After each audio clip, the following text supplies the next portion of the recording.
안녕하십니까. 책 읽는 사자입니다. 오늘은 기독교인은 윤석열과 이재명을 어떻게 바라봐야 하는가 라는 논쟁적인 주제를 다뤄보도록 하겠습니다. 이 주제를 다루기 앞서서 이런 내용이 있을 수 있어요. 네가 뭔데 기독교인이 이래 된다 저래 된다 라고 하느냐 라고 하실 수 있는데 충분히 저도 공감이 되고 납득이 되는 비판이라고 생각합니다. 그래서 영상을 찍기 전에 우리가 정서적인 환기를 좀 해보자면 그냥 성도로서 어떤 유튜버가 그냥 자기 생각을 찍는다. 그래서 여러분들이 참고만 하시면 된다. 하나의 의견으로 여러분들이 참고하셨으면 좋겠습니다. 윤석열과 이재명과 윤석열. 한쪽에서는 이제 이재명이 빌런이고 다른 한쪽에서는 이제 윤석열이 빌런이고 윤석열을 악당으로 생각하는 진영에서는 이제 윤석열을 끌어내리기 위한 아주 좋은 도구가 이제 김건희가 되는 겁니다. 네, 지금은 김건희는 다루지 않고 두 사람에 대해서만 다뤄보도록 하겠습니다. 여기서 원론적으로 먼저 여러분들께 말씀드려야 되는 내용이 뭐냐면 기독교인은 사람을 미워하는 건 죄라는 겁니다. 근데 우리는 죄를 떠나서 하나님이 거룩하니 우리도 거룩하게 살아야만 하는 기독교인으로서의 책무가 있는데 그중 하나가 사람을 미워하면 안 된다는 거죠. 그래서 여러분들이 뭐 윤석열이나 이재명이나 자기가 정말 싫어하고 정말 미워하고 원수처럼 여기는 사람이 있으면 예수님이 원수를 사랑하라고 했던 예수님의 어떤 명령이라고 할까요? 예수님의 말씀을 바로 그 사람에게 적용을 해야 된다는 겁니다. 여기서 제가 지금 뭘 구분하고 있냐면 그 사람이 갖고 있는 대표성과 그 사람의 어떤 공인으로 우리가 평가해야 되는 것을 하기 전에 사람 그 자체를 내가 미워하고 있는지 사람 그 자체에 대한 적개심으로 내 신앙생활의 밸런스 자체가 무너졌다고 볼 수 있는지 이것부터 점검을 할 때 우리는 사람을 미워하면 죄라는 것 이게 성경에 명징하게 박혀있는 부분이기 때문에 원론적으로 우리가 이 말씀을 빗대어서 내 영적 상태를 점검해봐야 하는 것은 아니겠는가. 그럼 여기에서 싫어함과 미워함의 개념을 생각을 해야 된다. 제가 예전 영상에서도 그런 말씀을 드렸는데요. C.S. 루이스는 이런 예시를 듭니다. 내가 만약에 오이 반찬이 싫어요. 그러면 오이 반찬을 싫어할 수는 있지만 오이 반찬을 미워하는 사람은 없거든요. 그러니까 내 기질이나 내 어떤 성향이나 또 내 직관에 의거해서 그냥 싫은 사람이 있거든요. 뭐 직관과 영적인 영향과 이거를 또 구분하면 또 복잡해지니까 그냥 편하게 내 직관으로 싫은 사람이 있어요. 그런데 안 맞는 사람, 좀 거리를 두고 싶은 사람, 그냥 뭐 굳이 내가 호감이 안 가는 사람 이런 것과 내가 그 사람을 작정하고 미워하는 것은 좀 별개인 영역이다 라고 하는 겁니다. 그래서 저도 개인적으로 제가 정말 미워하는 이제 정치인이 있습니다. 지금은 이제 정치인이라고 보기엔 좀 애매한 사람이 있는데 그럼 저도 돌아보는 겁니다. 내가 그 사람을 미워하고 있나? 그러면 저 혼자 시뮬레이션을 돌려보는 거예요. 그 사람이 만약에 오늘 밤에 정말 예수님을 기적적으로 만나서 전적인 회심을 했고 하나님이 보실 때 구원받았다라고 할 만큼의 어떤 기독교인으로서의 어떤 개종 회심, 예수님을 만남, 영접 이런 걸 했다고 가정을 하는 겁니다. 만약에 그렇게 되었으면 내가 그런 상황이 되었을 때도 이 사람을 끝까지 미워할까?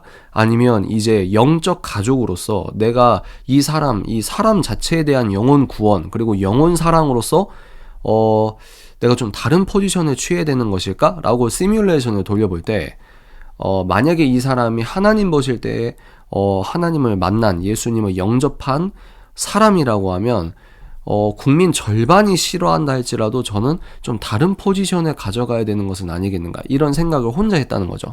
이 얘기를 왜 하고 있죠? 우리가 사람을 미워하는 것은 죄다. 근데 우리는 죄를 벗어나고 거룩한 삶을 영위해야 된다. 예수님은 원수를 사랑하라고 했다. 그렇기 때문에 공인이라 할지라도 그 사람 개인을 봤을 때 우리가 너무 적개심을 갖고 너무 미워하고 이럴 정도의 어떤 마음이 있으면 이것은 성경적으로 봤을 때 내가 밸런스가 좀 무너진 것은 아니겠는가. 그러니까 내가 하나님보다 내 정치관에 의거해서 진영 논리에 빠져서 육적인 감정 소모를 하고 있는 것은 아닌가 라고 우리가 돌아보아야 될 필요도 있겠다. 이거는 오른쪽 뭐 윤석열이든 이재명이든 그 사람을 지지하든 싫어하든 이 사람들이 다 한번 돌아봐야 되는 내용이다. 근데 이게 기독교인임에도 불구하고 너무 어떤 특정 정치인에 대해서 적개심을 가지면 어떻게 되냐면 그 정치인을 지지하는 사람들도 미워하게 된다는 겁니다. 그러니까 싫어한다는 개념이 아니고 저 사람들도 똑같아 라고 하는 거예요. 그러면 여기에서 이런 비판이 있을 수 있습니다. 야, 너 그러면 이 사람도 죄인이고 저 사람도 죄인이고 니도 죄인이고 우리 다 죄인이니까 그럼 뭐 비판하는 것 자체가 뭐 정죄하고 판단하고 안 좋은 거 아니야? 이런 내용을 이야기하는 것도 안 되는 거 아니야? 일종의 양비론이랑 비슷하다고 할까요? 근데 제 얘기는 뭐예요? 원론적으로 먼저 세팅을 할 때 개인을 내가 적개심을 갖고 미워하는 거 이런 것에 대해서 말씀을 드렸고, 근데 윤석열과 이재명은 일반적인 개인 한 명으로 보기에는 무리가 있는 사람이죠. 여기에서 우리가 이제 먼저 원론적으로 내가 그렇게 건강한 성경적 거리감을 두고 그 다음에 이제 공적으로 우리가 그 사람을 판단을 해야 된다는 겁니다.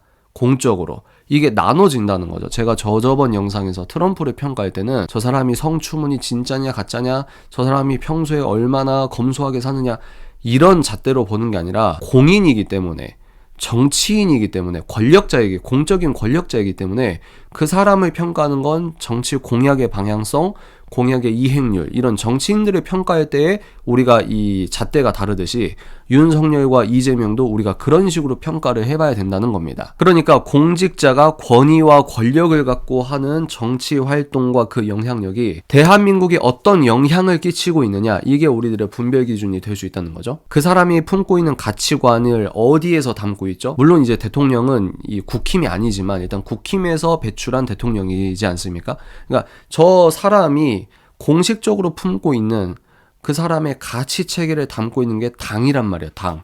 그러니까 어른들이 옛날에 뭐라고 했죠?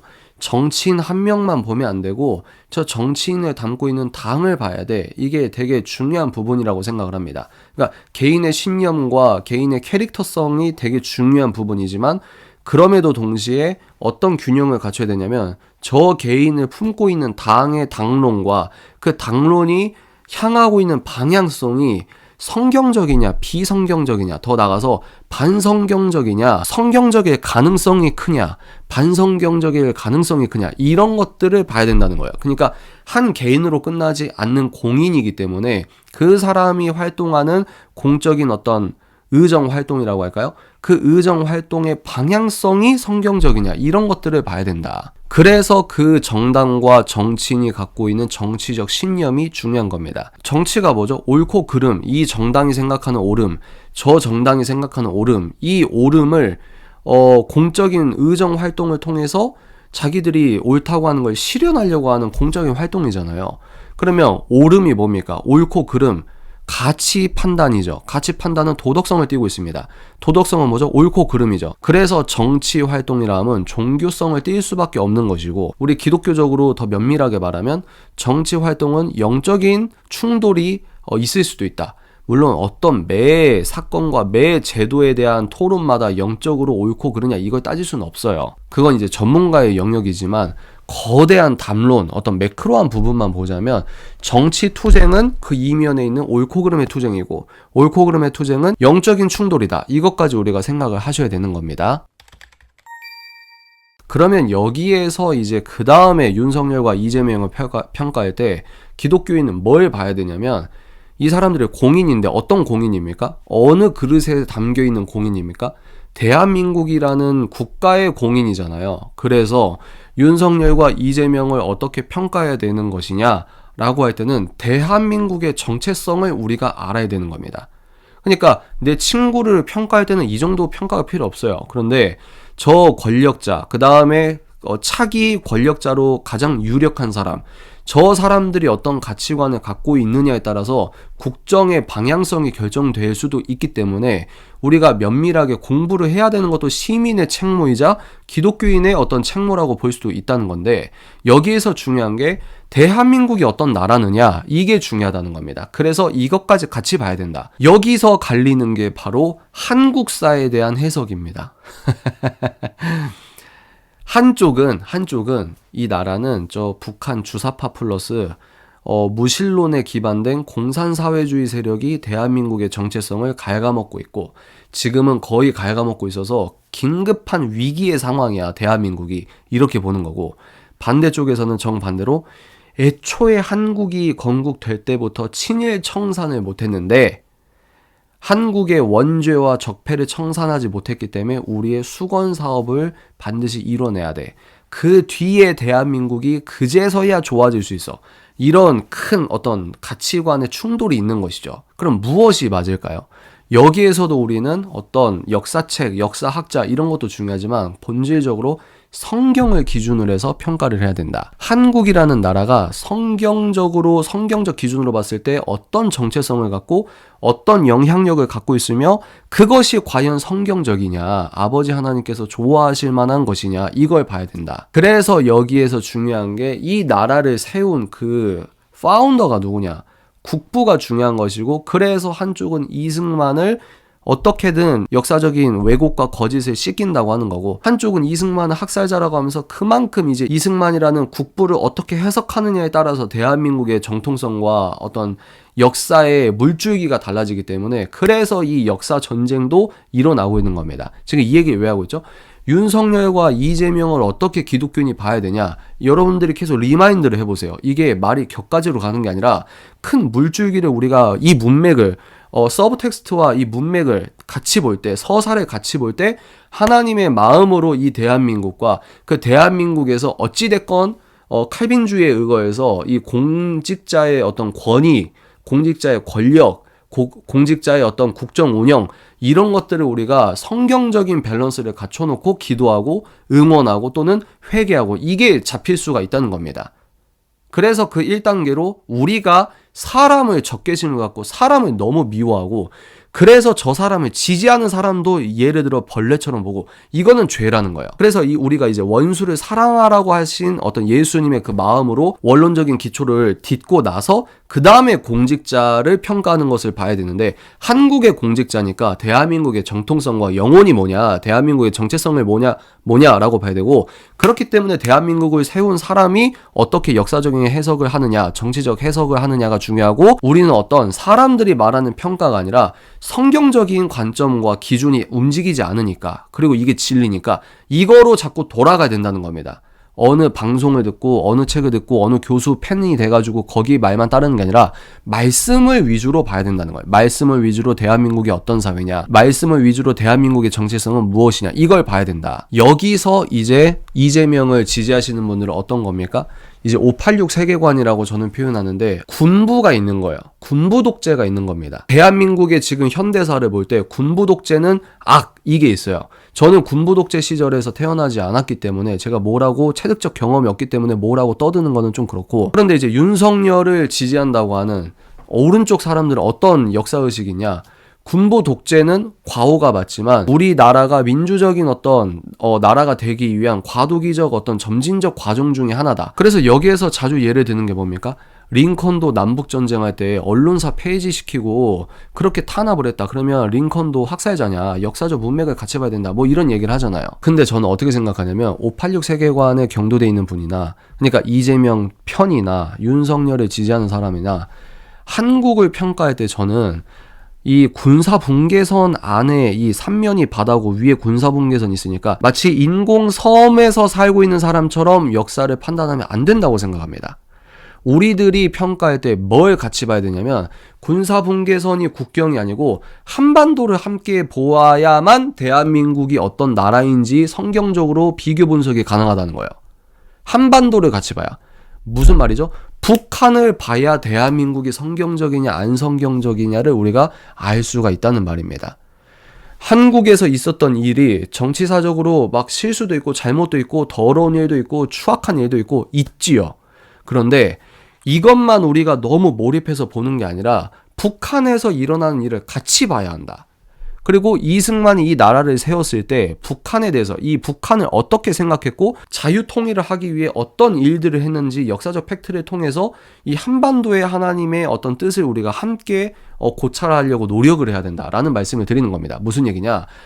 우리 한국사가 이 치욕스러운 부분도 있고 자랑스러운 부분도 있지만 그럼에도 비교 자체가 불가한 북한 정권의 포악성과 반성경적인 역사를 우리가 같이 눈을 군사 분계선 안에 내 인식이 거하는 게 아니라 내 인식 체계 자체가 한반도 전체를 바라보면은 이게 대한민국을 어떻게 바라봐야 되는지에 대한 균형이 잡힌다는 거죠. 그러니까 한국의 무슨 한강의 기적이 어떤 의미냐, 또 무슨 가수가 미국의 빌보드 1위를 했다, 이런 문화적인 가치나 경제적 가치나 이런 것도 중요하지만 이것보다 더 한국 교회, 그러니까 이 남쪽에서 기독교인으로서, 그리고 한국 교회가 전 세계에 선교사를 많이 보낸 것, 그리고 한국은 전 세계에 유례 없는 어떤 교회적 부흥이 있었다는 것, 이런 것들을 같이 바라봐서 종교의 자유가 살아있고 그것을 잘 보존하고, 교회가 이렇게 물론 탈도 많고 말도 많지만 그럼에도 교회가 이렇게 잘 존속돼서 전 세계에서 기독교를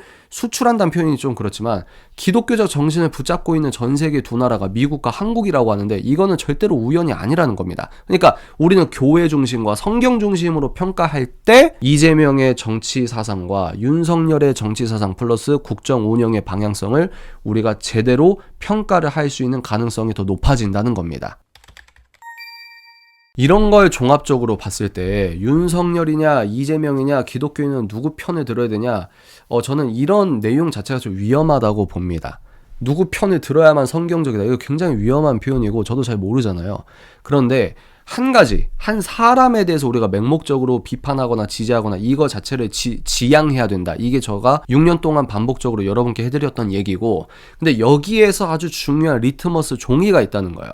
우리가 지금 현대 사회는 절대 기준은 절대로 없어라고 하는 상대주의, 포스트 모던 시대고, 그리고 문화 막시즘이라고 하거든요. 성경적 성 가치관이냐, 아니면 사회적 성이라고 하는 인간들이 만든 기준, 사회적 합의로 이제 이게 주류야 라고 하는 젠더 성혁명을 지지하느냐, 여기서 영적인 리트머스 종이, 대한민국이 하나님이 기뻐하는 방향성으로 가려고 하냐, 아니면 하나님이 안 기뻐하시는 방향으로 가려고 하냐, 인간들이 만든 사회적 합의로 옳다고 하면서 하나님의 정의를, 하나님의 사랑을 오염시키느냐, 아니면 표면적인 저 사람의 뭐 여러 가지 말들이 많지만 이런 건 다 차치하고라도 저 정당에서 지금 그나마 한국교회와 하나님 아버지의 뜻을, 하나님의 창조 질서를 지키려고 하는 것에 현실적인 방어막과 현실적인 무기가 되어주느냐, 이런 것들을 볼 때 리트머스 종이가 뭡니까? 그래서 차별금지법이 중요하다는 거예요. 그런데 전 세계적으로 아이러니한 건, 물론 200여 국을 다 조사하진 않았지만 차별금지법을 제정하려고 하고 동성애를 합법화하려고 하는 그 주축은 죄송하지만 왼쪽이었다는 겁니다. 근데요, 반대로 이재명이 갑자기 당론을 바꿔가지고 실제로 차별금지법 금지를 민주당의 당론으로 채택합니다. 민주당의 헌법을 뜯어 고치겠습니다. 그리고 학생 인권 조례안을 더불어민주당은 폐지하겠습니다. 그러면 어떻게 될까요? 이재명이 그런 공약을 이행하려고 하고 그런 내용을 진짜 정해요. 그러면 기독교인은 거기에 지지를 해야죠. 무슨 말인지 아시겠습니까? 성경적 거리감을 두고 어떤 정당이 대한민국의 하나님의 창조 질서를 잘 지킬 수 있느냐를 보고 우리가 거기에서 그 성경적 거리감을 두고 투표를 하는 것이 기독교인의 어떤 정치 참여 팁 중에 하나라고 생각하는 입장입니다. 그러면 또 여기에서 말하는 게, 그래 니 결국 중립적인 척 객관적인 척 해도 결국 또 차근법 하면서 특정 성소수자 반대하는 거 아니야 라고 할 수 있을 텐데요. 제가 오히려 동성애 지지하는 세력에게 물어보고 싶어요. 동성애자, 동성연애자들이 도대체 어떤 사람들이길래 모든 사람을, 동성연애자 빼고 모든 사람을 2등 시민 취급할 정도로 그 사람들이 어떤 권위와 어떤 정당성과 어떤 당위를 갖고 있죠? 그 소수자들이라고 하는 사람들이 도대체 어떤 사람들이길래 국제 룰까지, 스포츠 룰까지 바꿉니까? 동성연애자들이 어떤 사람들이길래 아예 감옥도 새로 짓자, 전국의 화장실부터 다시 짓자, 어떤 소수자가 그런 힘을 갖고 있냐는 거예요. 동성연애자를 비판하는 게 아니라 동성연애자를 정치적으로 이용하고 있는 그 세력을 지칭하는 겁니다. 생각해 보십시오. 애들 교과서에서 살인하라고 가르칩니까? 거짓말하라고 가르칩니까? 그런데 하나님이 죄라고 한 거를 오히려 인권이라고 하고 애들에게 적극적으로 합법적 교육이라고 가르치는 죄는 동성애밖에 없어요. 도대체 동성애가 뭐길래 국제단체나 국제스포츠단체나 기타 국제기관이나 저 나라의 수장이나 저 정당의 수장이나 도대체 동성애가 뭐길래 저렇게 당론으로 채택하고 규칙까지 바꿔가면서 여자가 받아야 될 금메달까지 생물학적 남자에게 주면서 왜 그러냐는 거예요. 제가 오히려 반문하고 싶은 겁니다. 왜 그러냐면 동성애로 상징되는 그 뒤에 쓰나미. 그러니까 이런 의미에서 동성애는 이 시대에 어떤 게 성경적이냐를 판단하는 중요한 척도 중에 하나가 동성애 합법이냐, 동성혼 법제와의 반대냐, 이게 된다는 겁니다. 한국은요, 동성애가 위법이 아니에요. 동성애 성관계한다고, 동성끼리 성관계한다고 잡아갑니까? 한국은 동성애가 위법이 아닙니다. 그리고 헌법이나 실정법에서 차별금지 법이 되게 많아요. 근데 지금 통과시키려고 하는 차별금지법은 뭡니까? 처벌을 해야 된다가 핵심이라고 하지 않습니까? 그리고 기독교인만의 문제가 아니라 학벌 차별도 있습니다. 학력 차별도 있어요. 능력주의에 비판해야 될 부분도 있지만 능력주의의 아주 건강한 장점 자체를 무시하는 우리 사회의 근본 성격 자체를 바꾸려고 하는 거라고 저는 보는 겁니다. 그러니까 별것 아닌 것 같아 보이는 기독교 극우 기독교 꼴통들이 맨날 반대했던 이 문제가 아니라 이 문제에 왜 이렇게 매달리고 이거 통과되면 안 된다, 왜 이렇게 얘기하냐면 동성애 합법화, 동성혼 합법화, 동성혼 법제화, 이 자체가 대한민국의 성격 자체를 한 번에 바꿔버리는 법안이기 때문입니다. 그리고 어떤 정치인은 한국교회의 목소리를 그나마 들어주는 정치인과 그 당론이고, 어떤 정치인과 어떤 당론은 한국교회와 하나님의 창조 질서를 부정하는 것이 이제 인권이고, 인류는 진보하는 것이고 진화하는 것이고, 사회적 합의와 상대의 동의가 있기 때문에 이거는 이렇게 해야 되는 것이다 라고 하면서 충돌하는 법안을 자꾸 내려고 하는 겁니다. 법이 왜 중요하죠? 강제성을 띠고 있으니까. 결론입니다. 여러분들 정치인 너무 미워하지 맙시다. 저도 저번 정권에서 진짜 미워했던 정치인이 있었거든요. 이거 진담 반 농담 반으로 하는 얘기입니다. 스트레스를 너무 받으니까 코르티솔이라고 하죠. 이 스트레스 호르몬이 증가할 거 아닙니까? 그러니까 면역 체계도 무너지고 감기에 더 잘 걸리는 것 같은 그런 뇌피셜이 있었어요. 무슨 말이냐? 그 사람을 미워하면 미워할수록 결국 종국적으로 내가 무너지더라고요. 영적인 어떤 평강이나 이런 게 깨지더라고요. 핵심 결론은 뭐냐? 건강한 성경적 거리감, 이걸 뭐라고 표현하죠? 나그네적 거리감을 두면서 동시에 뭡니까? 하나님 나라 확장을 잘 생각해 봐야 된다. 그러면서 우리가 조심스럽게 성경적인 기준으로 평가를 해야 된다. 나 자신도 성경에 의거해서 돌아봐야 된다. 그래서 영성은 균형이라고 했죠. 나그네적 거리감, 그리고 하나님 나라 확장, 이런 것들을 우리가 잘 겸비해서 신중하게 판단해야 되는 것은 아니겠는가. 이 영상을 보시는 분들 중에 그래, 내가 영적인 밸런스가 좀 깨져 있었어 라고 하시는 분들이 건강하게 성경적으로 여러분부터 살고, 또 더 나아가서 그래, 이렇게 봐야 그나마 성경적이지, 저 사람 말이 일리는 있네 라고 하면서 여러분의 관점 자체가 아까 제가 말씀드린 군사분계선 안에서 이 좁아 터진 땅에서 네 편이니 내 편이니 이렇게 정치 진영 간 갈라져서 싸우는 것보다 기독교인만이 갖고 있는 관점, 이런 것들을 잘 회복해서 우리가 하나님적 관점으로 더 가까이 갔으면 좋겠다는 심정으로 영상을 찍게 되었습니다. 여러분들께 여러모로 도움이 됐으면 하는 바람입니다. 자, 다음 영상에서 찾아뵙도록 하겠습니다. 감사합니다.